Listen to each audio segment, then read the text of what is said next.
खेडमध्ये बांधकाम विभागाविरोधात आमरण उपोषण सुरू करण्यात आले। उपोषणकर्ते मोहम्मद परकार यांची प्रकृती खालावल्याची माहिती आहे, तर घरासमोर बांधकाम केल्याने घरचा रस्ता ब्लॉक झाल्याची तक्रार त्यांची आहे आणि त्याच विरोधात परकार यांनी या ठिकाणी आमरण उपोषणाला सुरुवात केलेली आहे। मात्र त्यांची प्रकृती खालावल्याची माहिती समोर येते।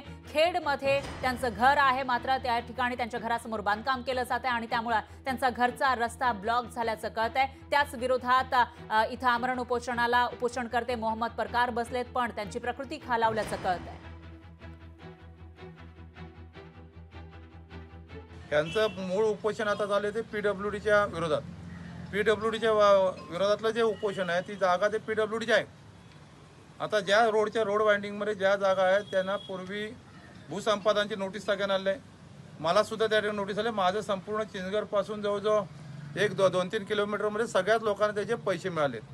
आता राहता राहिला, पण त्या जागेमध्ये वडापावणीच्या पानाच्या ज्या टपऱ्या आहेत त्या काढण्याच्या बाबत ह्यांचं पत्र आहे। ती जागा मूळ त्याच्यामध्ये सार्वजनिक बांधकामची आहे।